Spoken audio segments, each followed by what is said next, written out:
Your boy Casino, chilling with the Bambinos. Let's get it. Urgh.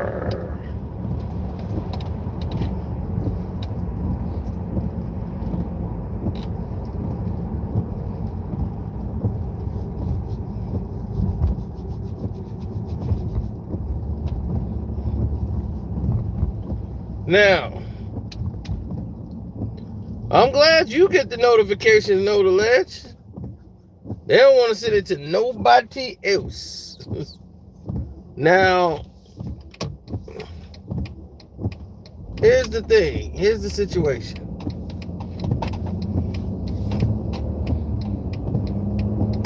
And I want to be clear. A lot of people don't know this story. Now, Nas had dropped Illmatic, right? And Search and Nas is not seeing eye to eye. As Nas' album didn't do what they thought it was going to do as far as sales, but the recognition was everywhere as everybody loved this album. Illmatic got a lot of praise. It was put up there with all the greats.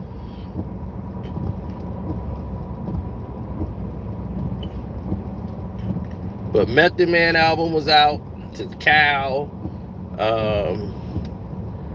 Followed behind that, you had Biggie come after Tikal. Then you had Raekwon come after that. Then you had the Old Dirty Bastard. But Illmatic was an album you go back to and replay and replay and replay. It had more replay appeal.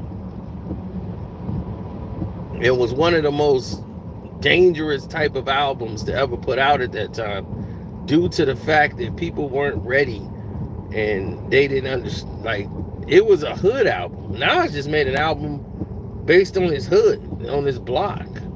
Because in his life, he really hadn't done anything. But the lyrics was so smooth and it was so relatable. Like One Love, you know, it's like you could visualize the stories in your head as he's telling them.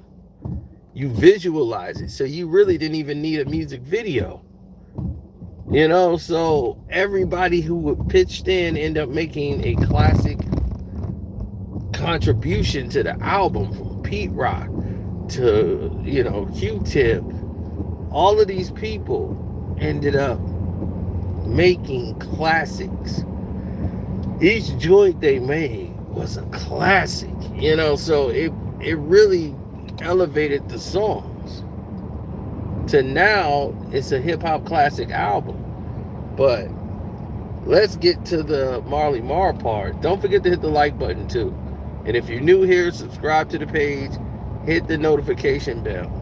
And if you already subscribed and you're looking at this and said I hit the notification bell, check again to make sure your notifications are working. Make sure you select it all on your notifications, because they're screwing people over and not giving them their notifications, and you are missing videos. Like on the Patreon, we got some explosive stuff on it. I mean, God-willing explosive. And we got free investment information on there to tell you how to invest. If you have money to invest, they give you tips, everything. We have experts that's on there actually giving you information. So you ain't just getting it just for me, you're getting it for experts. So hopefully, you know, you guys can see that and get a hold of it.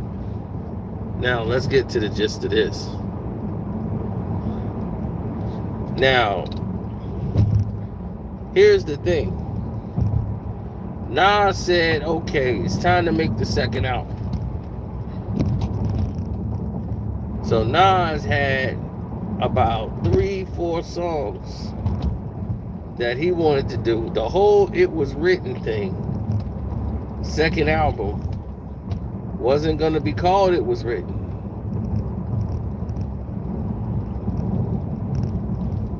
Never was going to be called that.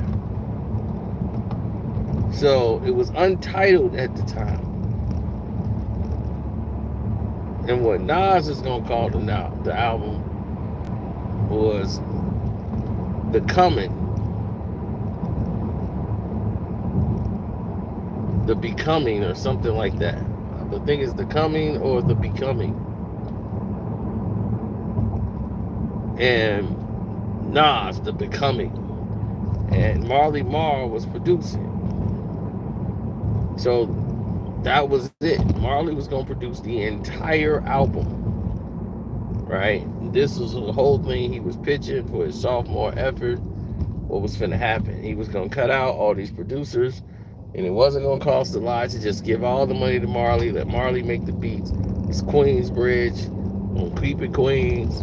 It's going to be dope. We're going to do some radio joints, but we're going to do some street stuff too. And one of the first joints they had was, I believe, On the Real. All you crab dudes know the deal, On the Real. Nas is finna rip that joint, right? Then all of a sudden, Marl was like, the beats Nas had, Nas didn't buy them. He was leasing them. So that means like Nas ain't really purchased them yet. So even though they're still working on the album, Marley got the same beats on the radio already. And like everybody are freestyling to these Marl beats. You know, it was like, whoa, what is you doing? You know what I'm saying? It was not even making sense. Marley didn't even, like Nas is like, man, we didn't even finish the record. And I turn on, you know, the radio and some dude is freestyling to the beat that we got coming up, that we working on. So right away, Nas don't trust it. Nas don't trust it at all. Now it's all destroyed. Now the trust is gone and the work process is not. It's like, what are you doing? Marl was trying to have other people rap to it so he could put like another symphony together. He want Nas in a group with a whole bunch of other people. That ain't how Nas operates.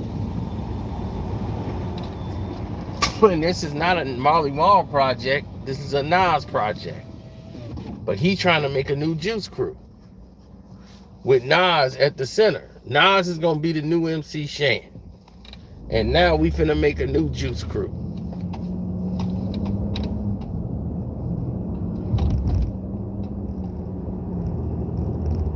That's how this is rolling. So if you know that, and you know like, okay, this is how it's rolling now, then now you know it's a whole different play altogether. Now you know there's a bigger problem at hand. They ain't on the same wavelength.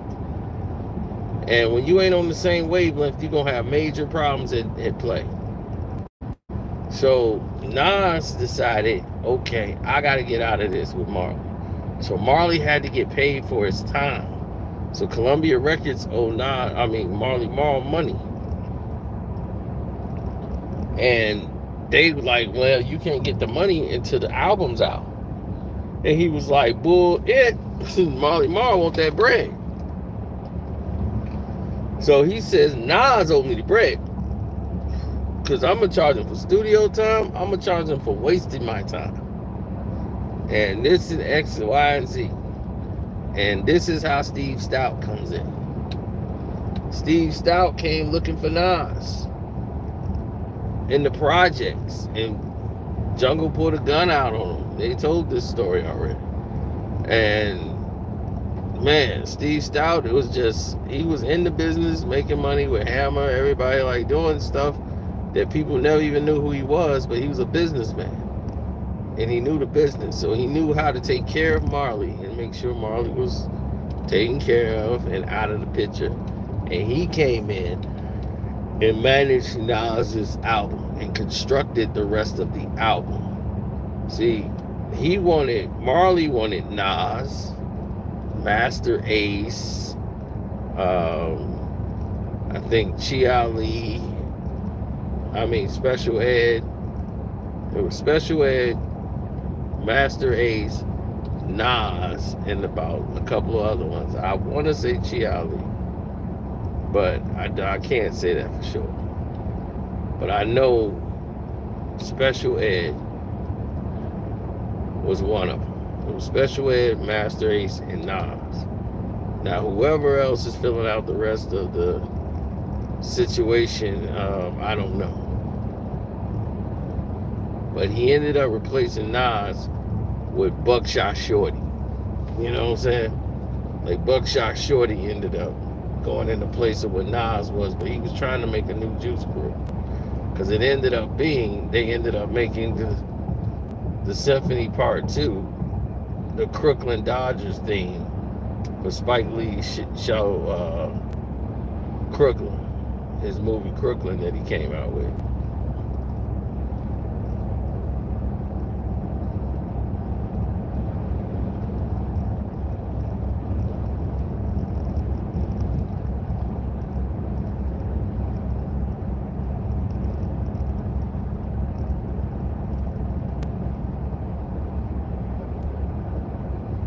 Yeah, Nas is replaced with Buckshot Shorty, but he had plans for Nas to be in that spot. You know, Nas is going to be the new head of the Juice Crew, and Nas only chose him because of what he did with LL Cool J. How he revamped LL Cool J's career, you know, and remixed those songs and remixed LL into a whole new plateau. Because Tragedy Gaddafi was the other one over there. Trage was doing all that work with LL. So it was Marley, Tragedy, and everybody over there doing work. So, you know, it's Queen's thing. So Tragedy Gaddafi was the other individual that was involved in the project of helping, like, LL Cool J with the Mama Said Knock You Out project. And he remixed the Walking with a Panther album, which ended up salvaging a lot of revenue that they had squandered. Like, they remixed Jigglin' Baby, and that even made it to the Mama Said Knock You Out album. It's the same song, just remixed. So Marley just kept putting remixes together, and Jigglin' Baby damn near sold 500,000, went gold by itself.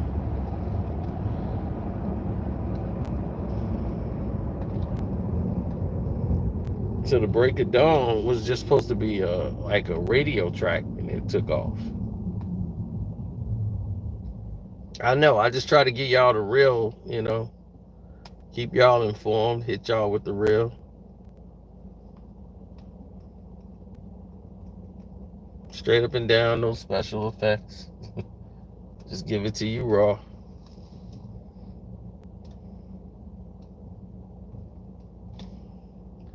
Well, you know, you're looking at a different situation. Oh, shit. My bad. My bad. I didn't mean for that to happen.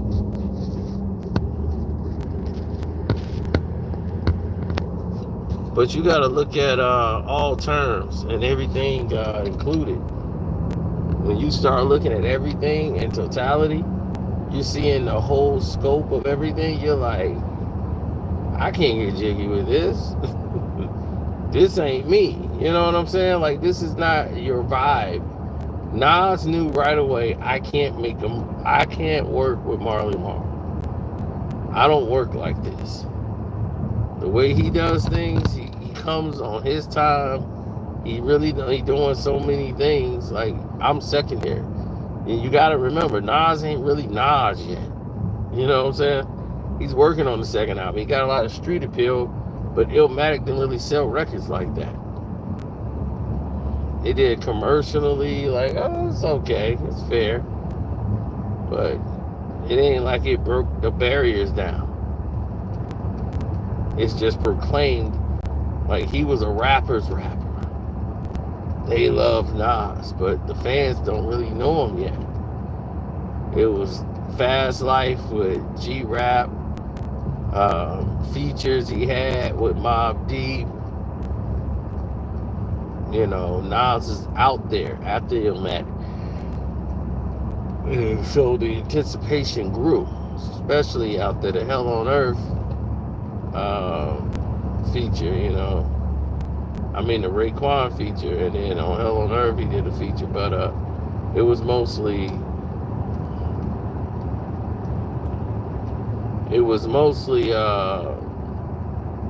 before Hell on Earth. It was I'm sorry, it wasn't even that at all. It was Raekwon album,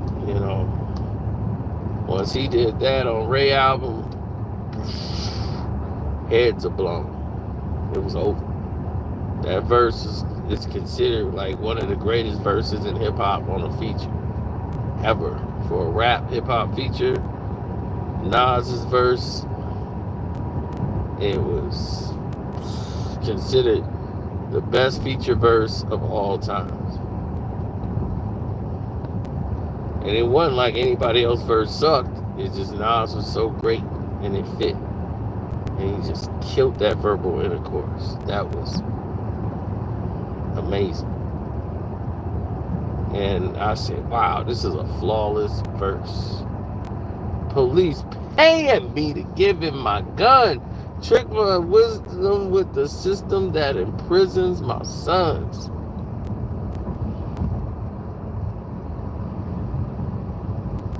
It was unique.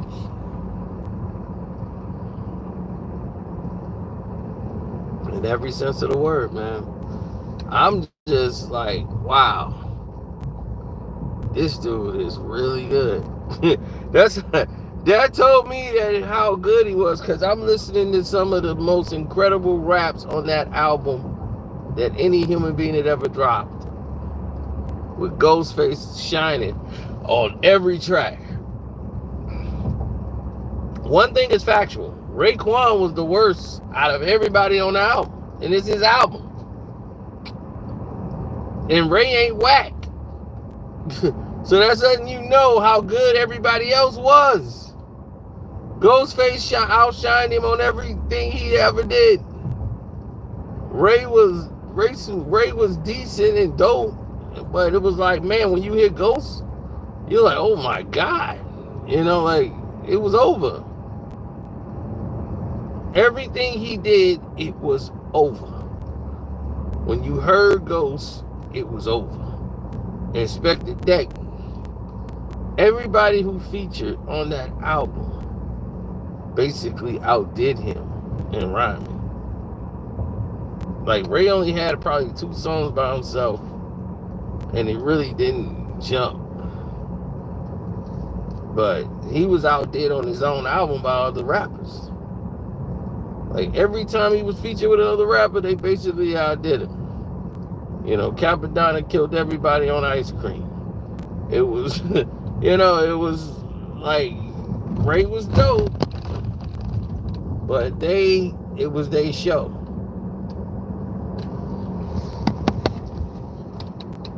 But verbal intercourse, that verse was just so perfect. People don't know it was simple. It sounded simple, but it was smooth and flawless. And it was like laser beam vocalist. Nas had the voice. He was kind of like Guru. Guru was the voice before Nas, and then Nas replaced Guru as the voice. Nas, that was his gift.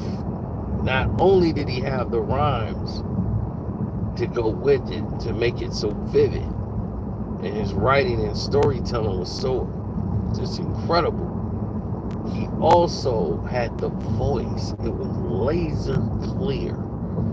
Like, that's gone now. He smoked way too much weed and did way too much drinking, and it took away that golden voice. He was the kid with the golden voice. And he ruined it. He straight ruined it.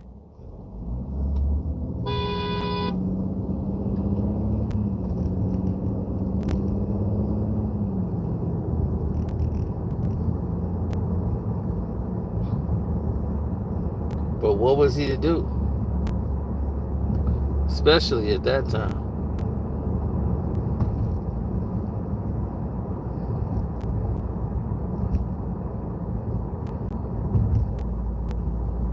Jay was never known for his voice. Jay never that was different. Plus Nas is a total yak Hennessy drinker. Jay is not a drinker like that.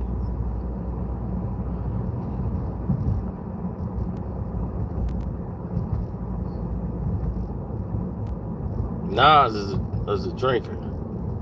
You know, yak and all that stuff. Yeah, that stuff takes a toll on your voice. Jay was never had the voice. He never flowed like that. Jay flow is different.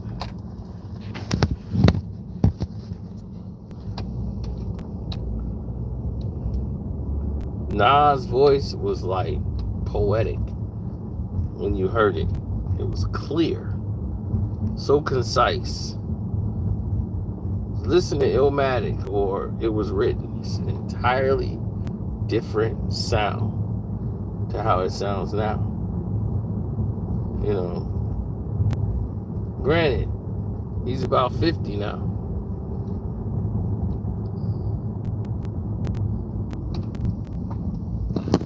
But to hear it change so much, I listen to him now and his voice is so different. And it's from years of drinking yak, smoking weed, all that stuff had an effect. And it took his voice. It took that golden voice he used to have.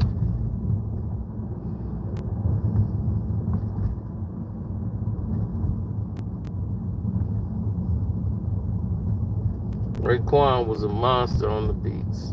I mean, on the rhymes and all that. But Ray, they have to punch Ray. They have to punch Ray vocals. So when you hear the finished product, you're like, damn. But if you live, you get to see it and understand they had to punch Ray vocals. Ray don't have to win to stay in there and go. Like, listen to Daytona 500, that's all punch. That is all punch.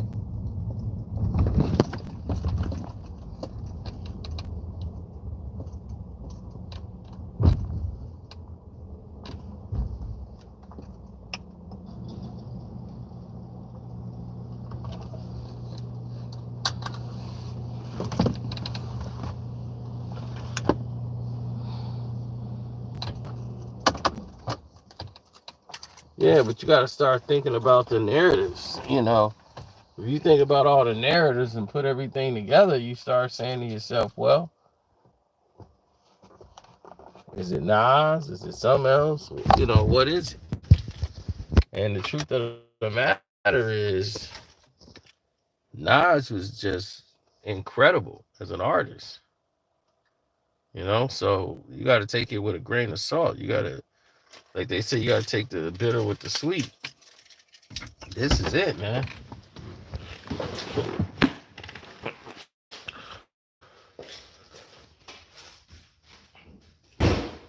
Oh, Nas album was on point every time. There wasn't a time where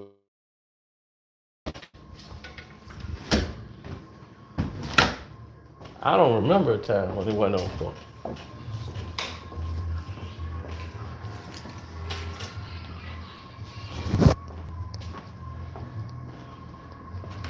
Oh, Raising Canaan on. Shoot, you got the wrong one, baby.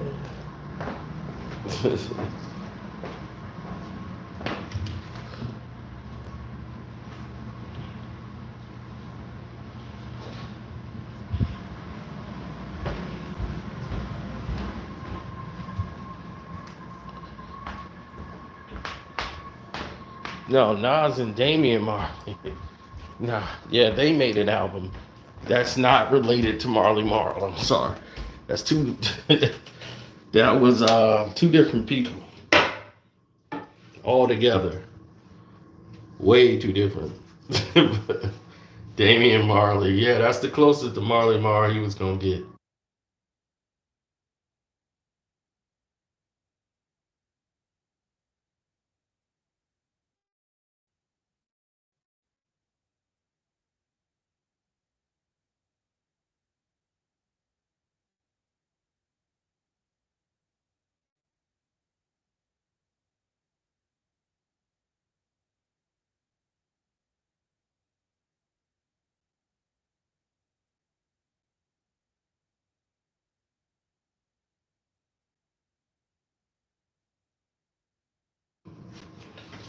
Well,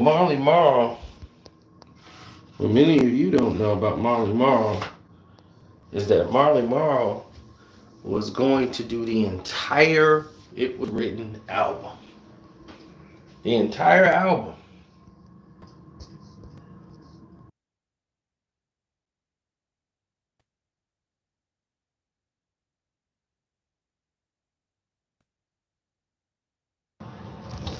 This was before Steve Still stopped.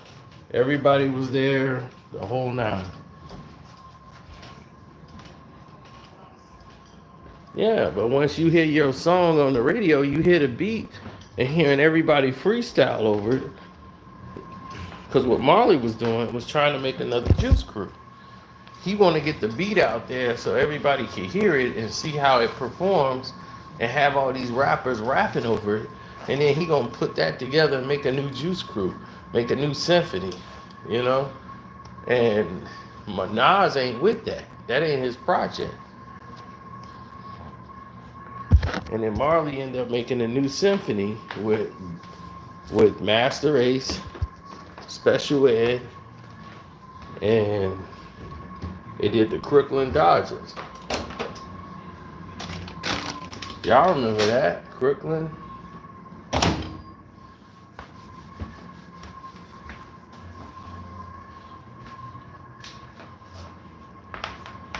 And Buckshot Shorty ended up replacing Nas.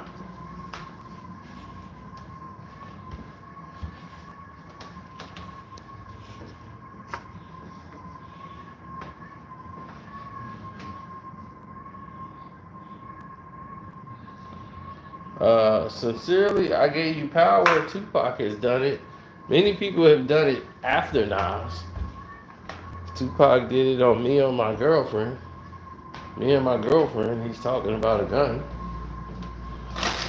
Because he wanted to show Nas he could do it better than Nas.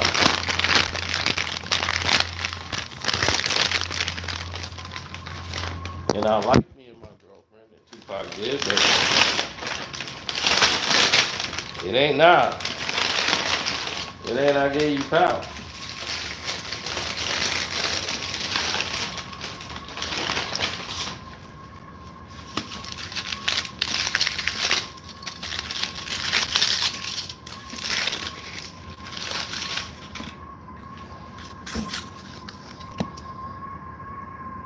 $50 did it in G Unit with My Buddy.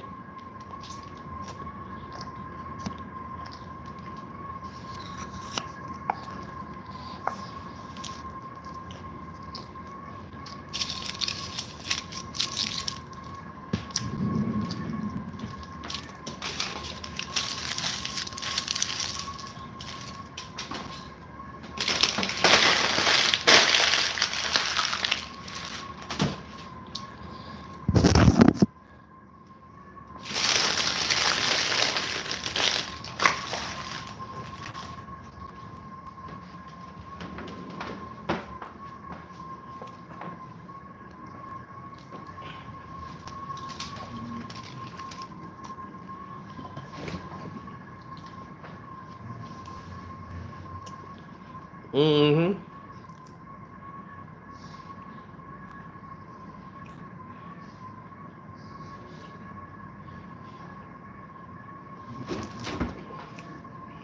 You think Prodigy better than Nas? God rest his soul. I love Prodigy. I love P, but he ain't Nas.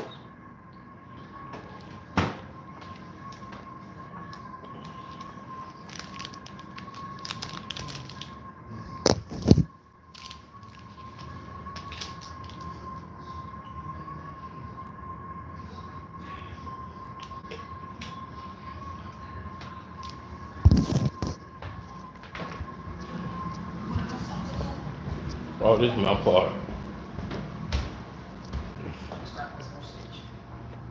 It was his damn mama.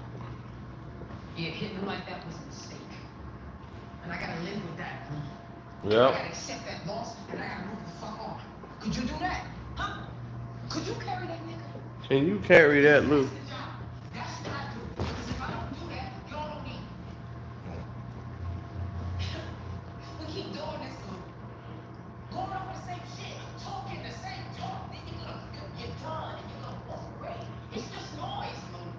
Right. You say, make yourself believe something gonna happen that ain't never gonna happen. You That's, ain't going nowhere because there ain't nowhere for you to go. there ain't nowhere for you to go, Lou. Thank You you. know, I keep waiting for you to figure it out.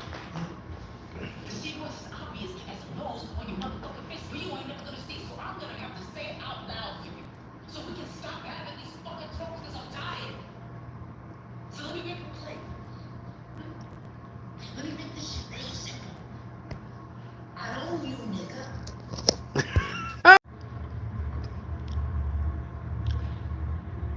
That was the line of all lines.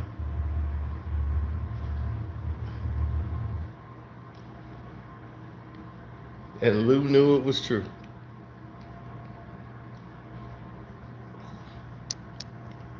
Look at him. He knew it was true. He just had to take it.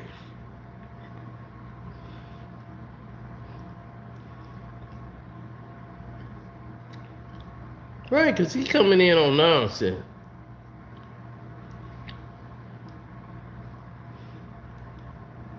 That dude gonna cry. Cry in the car. He crying now.